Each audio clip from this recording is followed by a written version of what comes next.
ಈಗ ಮಾರ್ಕೆಟ್ ಇಂದ ಬಂದೆ. ಇವಾಗ ಮಾರ್ಕೆಟ್ ಇಂದ ಬಂದ. ನಾನು ನಿನ್ಗೆ ಪ್ರೇಯರ್ ಕರೆಯಕ್ ಬಂದೆ. ಸವಿತಮ್ಮ ಇದಾರಲ್ಲ, ಅವ್ರ ತಾಯಿಗೆ ಬಾಳ ಹುಷಾರಿಲ್ಲ, ಬಾಳ ನೊಂದ್ಕೊಂಡ್ಬಿಟ್ಟಾರೆ. ಅವ್ರಿಗೆ ಮೆಡಿಸಿನ್ ದುಡ್ಡು ಮತ್ತೆ ಅವ್ರ ಆಸ್ಪತ್ರೆಗೆ ಓಡಾಡ್ತಿರೋದು, ಅವ್ರ ಆಯಮ್ಮನ್ ಕಣ್ಣೀರು ಇವನ್ನೆಲ್ಲ ನನ್ ಕೈಯಲ್ಲಿ ನೋಡಕ್ಕೆ ಆಗ್ತಾ ಇಲ್ಲಮ್ಮ. ಅಯ್ಯೋ ಹೌದಾ ಅಕ್ಕ? ಇಬ್ರು ಹೋಗಿ ಪ್ರೇಯರ್ ಮಾಡಿ ಬಂದಿದ್ರೆ ಚೆನ್ನಾಗಿತ್ತು. ಪ್ರೇಯರ್ ಕರೆಯಕ್ ಬಂದೆ ನಿಮ್ಗೆ ನಾನು. ಅಯ್ಯೋ ಹೌದಾ ಅಕ್ಕ? ನಾನು ಇವಾಗ ತಾನೇ ಮಾರ್ಕೆಟ್ ಇಂದ ಬಂದು ಸುಸ್ತಾಗ್ಬಿಟ್ಟೈತಕ್ಕ. ಈಗ ನನ್ ಮಕ್ಳು ಬೇರೆ ಬರ್ತಾರೆ, ನಾನು ಇರ್ಲೇಬೇಕು ಮನೆಯಲ್ಲಿ. ನೀವ್ ಹೋಗ್ ಬರ್ರಕ್ಕ, ನಾನು ಇನ್ನೊಂದ್ಸರಿ ಬರ್ತೀನಿ. ಬ್ಲೆಸ್ಸಿ, ಮತ್ತೊಬ್ರಿಗೋಸ್ಕರ ನಾವು ಪ್ರಾರ್ಥನೆ ಮಾಡಿದ್ರೆ ಚೆನ್ನಾಗಾಗ್ತೈತಮ್ಮ. ಯಾಕಂದ್ರೆ ಅವ್ರು ಬಹಳ ಕಷ್ಟದಲ್ಲಿದ್ದಾರೆ. ನಮ್ ಕೈಯಲ್ಲಂತೂ ಏನು ಮಾಡಕ್ ಆಗಲ್ಲ. ಅಟ್ಲೀಸ್ಟ್ ಪ್ರೇಯರ್ ಆದ್ರೂ ಮಾಡಿದ್ರೆ ಅವ್ರಿಗೆ ಒಳ್ಳೇದಾಗ್ತೈತಿ. ಹೌದಕ್ಕ, ಆದ್ರೆ ನಂಗೆ ಈಗ ಆಗಂಗಿಲ್ಲ ಅಕ್ಕ. ಇನ್ನೊಂದ್ಸರಿ ಬರ್ತೀನಿ ತಗೊಳ್ರಿ ಅಕ್ಕ. ಆಯ್ತು ಬ್ಲೆಸ್ಸಿ, ನಾನ್ ಮಾಡಿ ಬರ್ತೀನಿ ತಗೋ, ಪ್ರೇಯರ್ ಮಾಡಿ ಬರ್ತೀನಿ. ಹಾ ಸರಿ ಸರಿ ಅಕ್ಕ. ಅಯ್ಯೋ ಇವತ್ತೇನ್ ದಿವ್ಸನಪ್ಪ. ಬೆಳಿಗ್ಗೆ ಎದ್ದಾಗಿನ ಆಕ್ಸಿಡೆಂಟು, ಹೊಡೆದಾಟ, ಜಗಳ ಇದೇ ನೋಡು. ಟಿವಿ ಆದ್ರೂ ನೋಡೋಣ, ಸ್ವಲ್ಪ ಮೈಂಡ್ ರಿಫ್ರೆಶ್ ಆಗತ್ತೆ. ಬಾ ದೇವ್ರೆ, ಟಿವಿ ಆದ್ರೂ ನೋಡಿ ಸ್ವಲ್ಪ ಮೈಂಡ್ ರಿಫ್ರೆಶ್ ಮಾಡೋಣ ಅಂದ್ರೆ ಟಿವಿಯಲ್ಲೂ ಆಕ್ಸಿಡೆಂಟ್, ಜಗಳ, ಕೊಲೆ, ಸುನಾಮಿ, ಭೂಕಂಪ. ಅಬ್ಬಾ, ನನಗಂತೂ ನೋಡಕ್ಕೇ ಆಗಲ್ಲ. ಇದ್ ನೋಡೋದ್ಕಿಂತ ಸಾಯೋದೇ ಒಳ್ಳೇದು. ಎಸಪ್ಪ, ನನ್ನ ಕರ್ಕೊಂಡ್ಬಿಡಪ್ಪ, ಸತ್ರೆ ಸಾಕು. ತಲೆಯೆಲ್ಲ ಚಿಟ್ಟಿಡಿದ್ಬಿಟ್ಟೈತಿ. ಸ್ವಲ್ಪ ಹೊತ್ತು ಮಲ್ಕೊಂಡು ರಿಲ್ಯಾಕ್ಸ್ ಮಾಡಿ ಆಮೇಲೆ ಎಲ್ಲ ಕೆಲಸ ಮಾಡ್ಕೊಂತೀನಿ.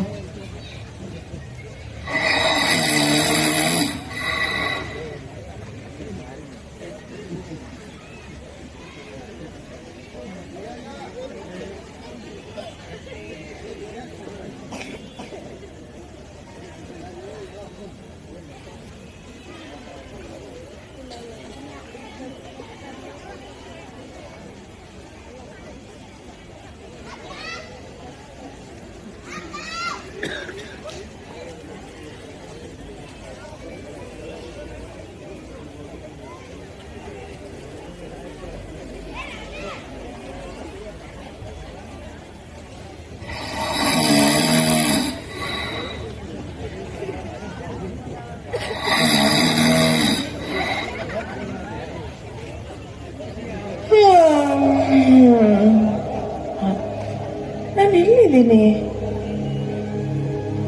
ನಮ್ಮನೆ ಅಂತೂ ಅಲ್ಲ ಇದು. ಎಲ್ಲ ಕಡೆ ಬಿಳಿ ಬಿಳಿ ಬಿಳಿ ಇದೆ. ಏನಿದು? ಇದೇನಿಷ್ಟು ಕ್ಲೀನ್ ಆಗಿದೆ. ಅಯ್ಯೋ,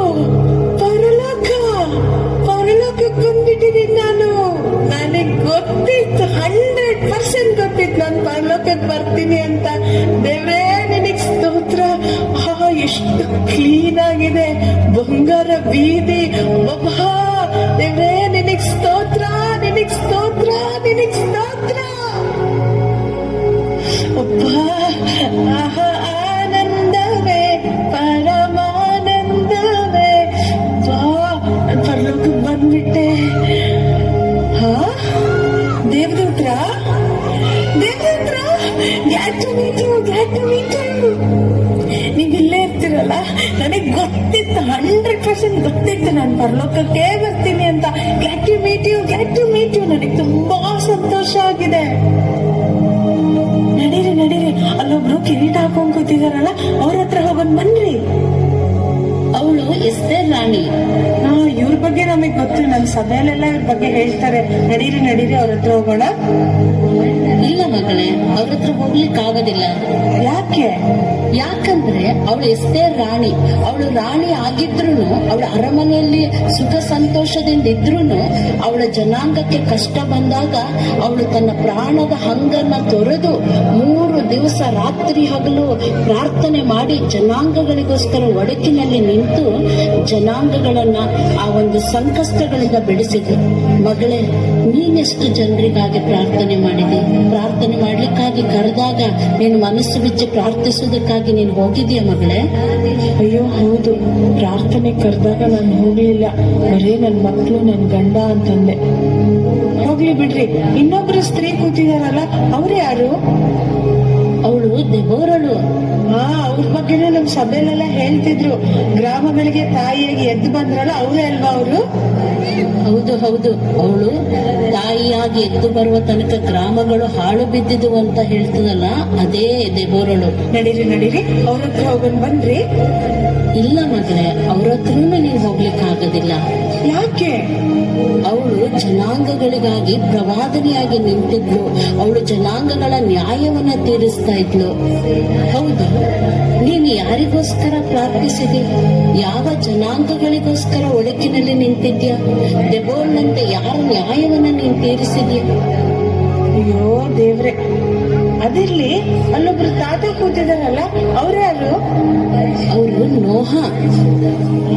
ಇವ್ರ ಕಥೆನ ನಾನು ಕೇಳಿದೀನಿ. ನಮ್ ಸಭೆಯಲ್ಲೆಲ್ಲ ಬಹಳ ಹೇಳ್ತಾರೆ. ಸಂಡೇ ಸ್ಕೂಲಿಂದ ನಾನು ಕೇಳ್ಕೊಂತ ಬಂದಿದ್ದೀನಿ. ನಡೀರಿ ಅವ್ರ ಹತ್ರ ಹೋಗೋಣ. ಅವ್ರನ್ನ 100% ಕರ್ಕೊಂತಾರೆ. ಬನ್ರಿ ಹೋಗೋಣ. ಇಲ್ಲ ಮಗಳೇ, ಅವ್ರ ಹತ್ರನು ನೀನು ಹೋಗ್ಲಿಕ್ಕೆ ಆಗುದಿಲ್ಲ. ಯಾಕಂದ್ರೆ ಆ ನೋಹ ದೇವರು ಹೇಳಿದಂತ ಮಾತುಗಳಿಗೆ ವಿಧಿಯನಾಗಿ ದೇವರ ಒಂದು ಆಜ್ಞೆಯ ಪ್ರಕಾರ ಒಂದು ದೊಡ್ಡ ನಾವಿಯನ್ನ ಕಟ್ಟುತ್ತಾ ಇದ್ದ. ಜನರೆಲ್ಲರೂ ಅವನನ್ನ ಹಾಸ್ಯ ಮಾಡ್ತಾ ಇದ್ರು. ಆದ್ರೆ ಅವನು ಯಾರ ಮಾತನ್ನು ಕೇಳದೆ ದೇವ್ರು ಹೇಳಿದ ಮಾರ್ಗವನ್ನ ಅವನು ನಡೆದ. ನೀನ್ ಯಾವ ಆಜ್ಞೆಯನ್ನ ಪರಿಪಾಲಿಸಿದೆ ಮಗಳೇ? ಅವತ್ತು ದೇವ್ರ ಮಾತನ್ನು ಕೇಳಿದ್ರೆ ಇವತ್ತು ನೋಹ ತಾತ ಬಳಿಗೆ ಹೋಗ್ಬೋದಾಗಿತ್ತಲ್ಲ. ಇರ್ಲಿ ಬಿಡ್ರಿ. ಇನ್ನೊಬ್ರಲ್ಲಿ ಪ್ರಾರ್ಥನೆ ಮಾಡ್ತಾ ಇದಾರಲ್ಲ, ಅವ್ರ್ಯಾರು? ನಡೀರಿ ಅವ್ರ ಹತ್ರ ಹೋಗೋಣ. ಅದ ದಾನಿಯೇಲ. ಇವ್ರ ಬಗ್ಗೆನೂ ಗೊತ್ತು ನನಗೆ. ಆ ದಾನಿಯೇಲ ಪ್ರಾರ್ಥನಾ ವೀರ ಆತನು ದೇವರನ್ನ ಪ್ರಾರ್ಥಿಸ್ತಾನಂತಿಲ್ಲ. ಅವನಿಗೆ ಎಷ್ಟು ಅಡ್ಡಿಗಳು ಬಂತು. ಯಾವ ಅಡ್ಡಿಗಳನ್ನ ಅವನು ಲಕ್ಷ್ಯ ಮಾಡದೆ ಆತನು ಪ್ರಾರ್ಥಿಸುವುದರಿಂದ ಆತನಿಗೆ ಸಿಂಹದ ಗವಿಯೊಳಗೆ ಹಾಕಿದ್ರು. ಆದ್ರೂ ಅವನ ಪ್ರಾರ್ಥನೆ ಬಿಡದ ಕಾರಣ ಸಿಂಹದ ಗವಿಯಿಂದ ಅವನು ಎದ್ದು ಬಂದ. ನೀನ್ ಯಾವಾಗ ನೀನು ದೇವರಿಗೆ ಬಿದ್ದಿಳಾಗಿ ಎಲ್ಲ ವಿರೋಧಗಳನ್ನ ಎದುರಿಸಿ ಪ್ರಾರ್ಥಿಸಿದ್ಯಾ ಮಗಳೇ? ಅದೊಂದು ನನ್ ಬಲಹೀನತೆ. ಇರ್ಲಿ ಬಿಡ್ರಿ. ಅಲ್ಲೊಬ್ರು ಗಿಟಾರ್ ಹಿಡ್ಕೊಂಡು ನಿಂತಿದಾರಲ್ಲ, ಅವ್ರ ಹತ್ರ ಹೋಗೋಣ ಬನ್ರಿ. ನಾನು ಚೆನ್ನಾಗಿ ಹಾಡ್ತೀನಿ, ಅವ್ರು ನನ್ನ ಕರ್ಕೊಳ್ತಾರೆ. ಬನ್ರಿ ಹೋಗೋಣ. ಅದು ದಾವೀದ. ಇವರು ನನಗೆ ಗೊತ್ತು. ಒಂದು ಹಾಡಿದೆ ಅಲ್ಲ, ನಾ ಹಾಡುವೆ ದಾವೀದನಂತೆ. ಬನ್ರಿ ಅವ್ರ ಹತ್ರ ಹೋಗೋಣ. ಮಗಳೇ, ನೀನ್ ಅವ್ರ ಹತ್ರನೂ ಹೋಗ್ಲಿಕ್ಕೆ ಆಗೋದಿಲ್ಲ ಮಗಳೇ.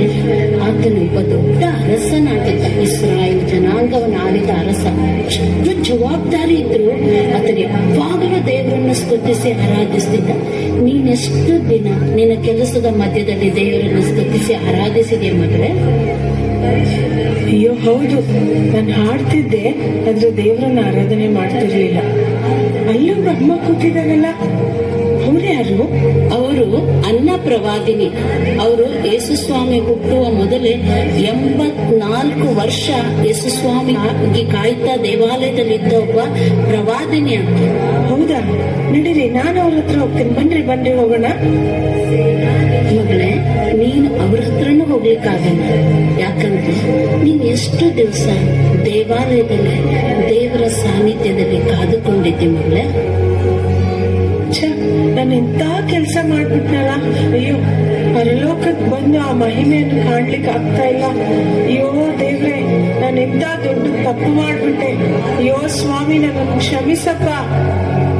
ಇವ್ರು ಯಾರು? ಇಬ್ಬರು ಜನ ನಿಂತಿದಾರಲ್ಲ, ಅವ್ರು ಯಾರು? ಅವರಿಬ್ರು ಅಕ್ವಿಲ ಪ್ರಿಸ್ಕಿಲರು. ನಡೀರಿ, ಅವ್ರ ಹತ್ರ ಹೋಗೋಣ. ಬನ್ರಿ ಪ್ಲೀಸ್. ಅವ್ರ ಹತ್ರನೂ ನೀನ್ ಹೋಗ್ಲಿಕ್ಕಾಗೋದಿಲ್ಲ. ಯಾಕೆ? ಅವರು ಇಬ್ಬರು ಒಟ್ಟಾಗಿ ಸೇರಿ ದೇವರ ಸೇವಕರನ್ನ ಅವರು ಪ್ರೋತ್ಸಾಹಿಸಿದವರು, ದೇವರ ಸೇವಕರಿಗೆ ಆತಿಥ್ಯ ಮಾಡಿದವರು. ಮಗಳೇ, ನೀನೆಷ್ಟು ಜನರಿಗೆ ಆತಿಥ್ಯ ಮಾಡಿದ್ಯಮ್ಮ? ನೀನೆಷ್ಟು ಜನ ಸೇವಕರ ಜೊತೆಯಲ್ಲಿ ಹೋಗಿ ಸೇವೆ ಮಾಡಿದ್ಯಾ? ಎಷ್ಟು ಸೇವಕರನ್ನ ನೀನು ಪ್ರೋತ್ಸಾಹ ಮಾಡಿದ್ಯಾ? ಅಯ್ಯೋ ದೇವ್ರೆ, ನಾನೆಷ್ಟು ತಪ್ಪು ಮಾಡಿಬಿಟ್ಟೆ. ಪರಲೋಕಕ್ಕೆ ಬಂದ್ರೆ ನಾ ಮಹಿಮೆಯನ್ನು ಕಾಣ್ಲಿಕ್ಕೆ ಆಗ್ತಾ ಇಲ್ಲಲ್ಲ. ಸ್ವಾಮಿ, ನನ್ನನ್ನು ಕ್ಷಮಿಸಪ್ಪ. ನಾನೆಂತ ದೊಡ್ಡ ತಪ್ಪು ಮಾಡಿಬಿಟ್ಟೆ ಸ್ವಾಮಿ. ಆ ಮಹಿಮೆಯನ್ನು ಕಾಣ್ಲಿಕ್ಕೆ ಆಗ್ತಾ ಇಲ್ಲಲ್ಲ ರಾಜನೇ. ಆ ಮಹಿಮೆಯನ್ನು ಕಾಣ್ಲಿಕ್ಕೆ ಆಗ್ತಾ ಇಲ್ಲಪ್ಪ.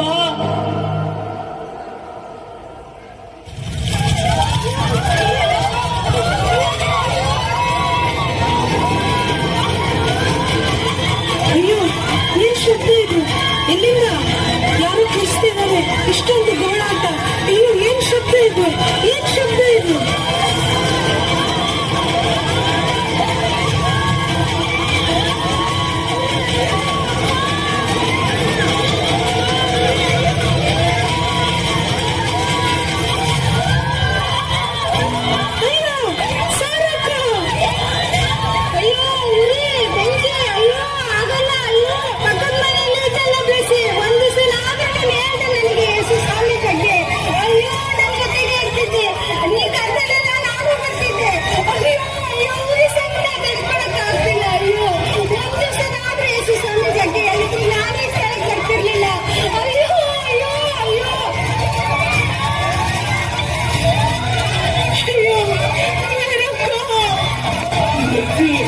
ಇಷ್ಟವಾದದ್ದೆಲ್ಲ ತಿಂಡಿ ಮಾಡಿಕೊಡ್ತಿದ್ದೆ ನಾನು. ನೀನು ಇಷ್ಟೊಂದು ರುಚಿಯಾಗಿ ಮಾಡಿಕೊಡ್ತಿ ಅಂತ ಕೇಳಿದ್ದಲ್ಲ. ಒಂದು ದಿವಸನಾದರೂ ಯೇಸು ಸ್ವಾಮಿ ಬಗ್ಗೆ ನನಗೆ ಹೇಳಿಲ್ವಲ್ಲ ನೀನು? ಅಯ್ಯೋ, ನೀನು ಹೇಳಿಲ್ಲವ ನೀನು ನನಗೆ. ಒಂದು ದಿವಸನಾದ್ರೂ ಯೇಸು ಸ್ವಾಮಿ ಬಗ್ಗೆ ತಿಳಿಸಿದ್ದೆ, ನಾನು ನಿನ್ನ ಹತ್ರನೇ ಬರ್ತಿದ್ದೆಲ್ಲಪ್ಪ.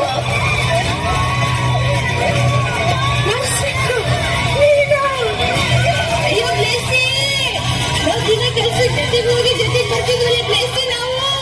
ಯಾಕೆ ನನಗೆ ಒಂದಿನ ಯೇಸು ಸ್ವಾಮಿ ಬಗ್ಗೆ ನನಗೆ ಹೇಳಿಲ್ಲ ಪ್ಲೇಸಿ?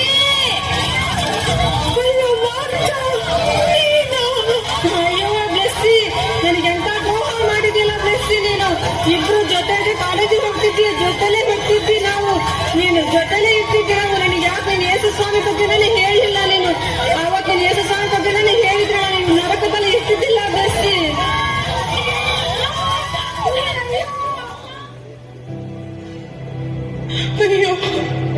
ಅಯ್ಯೋ ಅಪ್ಪ, ನನ್ನನ್ನು ಕ್ಷಮಿಸಪ್ಪ ದೇವ್ರೆ. ನನಗೆ ಎಷ್ಟೊಂದು ಅವಕಾಶವನ್ನು ಕೊಟ್ಟೆ, ನಾನು ಕಳೆದುಕೊಂಡೆ ಸ್ವಾಮಿ. ವ್ಯರ್ಥವಾಗಿ ಸಮಯವನ್ನು ಕಳೆದು ನೆಪಗಳನ್ನು ಹೇಳಿದೆ. ನನ್ನನ್ನು ಕ್ಷಮಿಸಪ್ಪ. ಎಷ್ಟು ಸಲ ಸೇವೆಗೆ ಕರೆದ್ರೇನು ಮನೆ ನನ್ನ ಗಂಡ ನಾನು ನನ್ನ ಮಕ್ಕಳು ಎಂಬುದಾಗಿ ನೆಪಗಳನ್ನು ಹೇಳಿದೆ ರಾಜನೇ. ಪ್ರಾರ್ಥನೆಗೆ ಕರೆದ್ರೆ ನಾನು ಹೋಗ್ಲಿಲ್ಲಪ್ಪ. ನಾನು ಸ್ವಾರ್ಥಿ. ನನ್ನನ್ನು ಕ್ಷಮಿಸಪ್ಪ, ನನ್ನನ್ನು ಕ್ಷಮಿಸು. ಇವತ್ತು ನನ್ನ ಜನರು ನರಕದಲ್ಲಿದ್ದಾರೆ ಸ್ವಾಮಿ. ನನ್ನ ಜೊತೆಯಲ್ಲಿದ್ದ ಜನರು ಸ್ವಾಮಿ, ಕೆಲಸ ಮಾಡುತ್ತಿದ್ದಂತ ಜನರು ಅಪ್ಪ ಇವತ್ತು ನರಕದಲ್ಲಿದ್ದಾರೆ ರಾಜನೇ. ಒಂದು ಅವಕಾಶವನ್ನು ಕೊಡಪ್ಪ, ಒಂದು ಅವಕಾಶವನ್ನು ಕೊಡು. ಕೊಡು, ಒಂದು ಅವಕಾಶವನ್ನು ಕೊಡಪ್ಪ, ಒಂದು ಅವಕಾಶವನ್ನು ಕೊಡು ಸ್ವಾಮಿ.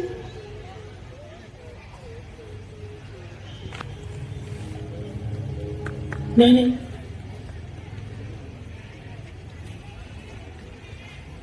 ಎಷ್ಟು ಭಯ ಪಟ್ಟಿದ್ದೆ ದೇವ್ರೆ, ನನ್ನನ್ನು ಎಚ್ಚರಿಸಿದಕ್ಕಾಗಿ ಸ್ತೋತ್ರ. ಮತ್ತೊಂದು ಅವಕಾಶವನ್ನು ಕೊಟ್ಟಿದೆಯಲ್ಲಪ್ಪ, ಅದಕ್ಕಾಗಿ ಸ್ತೋತ್ರ. ಇನ್ನು ಮುಂದೆ ನನ್ನ ಸಮಯವನ್ನು ವ್ಯರ್ಥವಾಗಿ ನಾನು ಕಳೆಯುವುದಿಲ್ಲ. ನನ್ನ ಕುಟುಂಬದ ಭಾರವನ್ನು ನಿನಗೆ ಒಪ್ಪಿಸಿಕೊಡುತ್ತೇನೆ. ಇವತ್ತೇ ನನ್ನನ್ನು ನಿನ್ನ ಸೇವೆಗೆ ಒಪ್ಪಿಸುತ್ತೇನೆ ರಾಜನೇ. ನಿನ್ನ ಶುಭವಾರ್ತೆಯನ್ನು ಎಲ್ಲರಿಗೂ ಸಾರುತ್ತೇನೆ.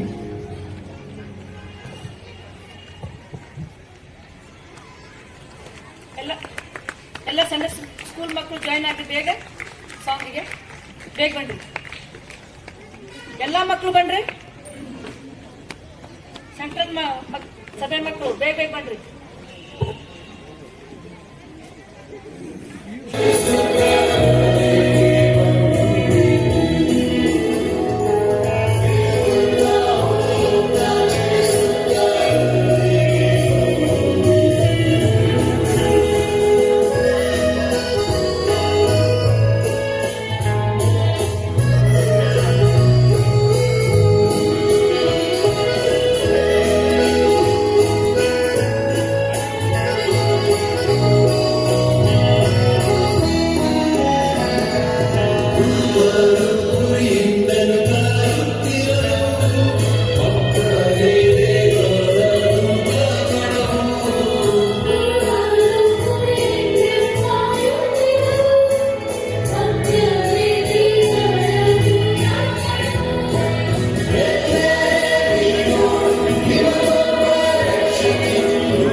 ಸಮಾಚಾರವನ್ನು ತಿಳಿಸುತ್ತೇನೆ. ಅದೇನೆಂದರೆ, ಈ ಹೊತ್ತು ನಿಮಗೋಸ್ಕರ ಒಬ್ಬ ರಕ್ಷಕನು ಹುಟ್ಟಿದ್ದಾನೆ. ಆತನು ಕರ್ತನಾಗಿರುವ ಕ್ರಿಸ್ತನೇ. ನಿಮಗೆ ಗೊತ್ತು ಆಗುವ ಗುರುತು ಏನೆಂದರೆ, ಬಟ್ಟೆಯಲ್ಲಿ ಸುತ್ತಿರುವ ಒಂದು ಮಗು ಗೋದಲಿಯಲ್ಲಿ ಮಲಗಿರುವುದನ್ನು ಕಾಣುವಿರಿ.